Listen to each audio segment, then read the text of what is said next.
Hi, my name's Frank Valentic and welcome to our Advantage Market Update. Well, the Melbourne market has continued to perform strongly with clearance rates averaging around 80%.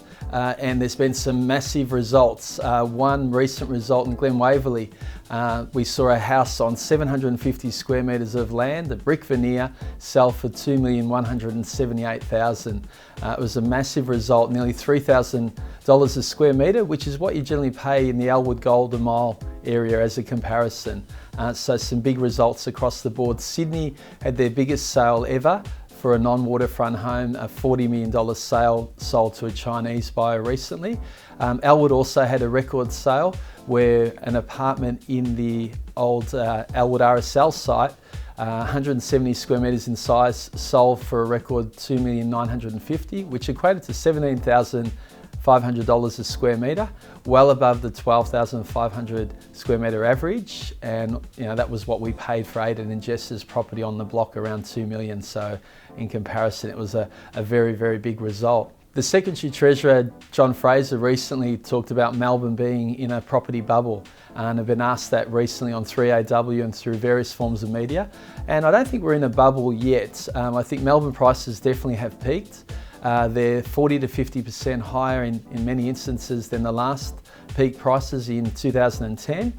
And there are some bubble properties out there when people are paying millions of dollars above reserve. But overall, I think Melbourne prices, my prediction is that they will continue to rise in the next 2 years, and that we will get price growth in most areas until interest rates are increased. And that probably won't happen now till around the middle to late 2017. It's interesting to look back at some of the predictions made a couple of years ago by regular doomsayers Harry Dent and Jordan Worse, who said that property prices in Melbourne are probably going to drop around 40 to 60%.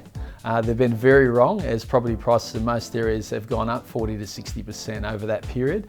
So they've been out by about 80 to 100%. So be careful of who you're listening to and getting advice from, and always get advice from local property experts. Speaking of experts, John McGrath, the real estate guru, recently was telling buyers to go out and engage the services of buyers agents, buyers advocates like myself, as the market is red hot in Sydney and Melbourne, and make sure you get professional advice when you're spending hundreds of thousands of dollars.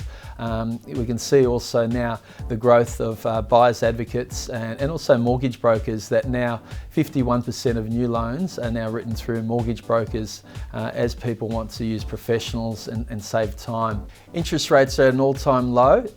Some banks now are offering the lowest rate in history of 3.49% for a year rate, and the variable rate now is as low as 3.99%. So interest rates are definitely driving the market more than the reality TV shows, which is what the Secretary Treasurer said was driving the market. It's more the low interest rates, Melbourne's population growth of 100,000 people every year, and our lack of houses supply is really driving prices in Melbourne.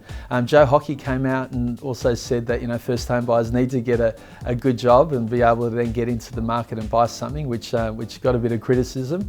I think first home buyers now need more help because they're only 12% of the market, well down from their 22% average.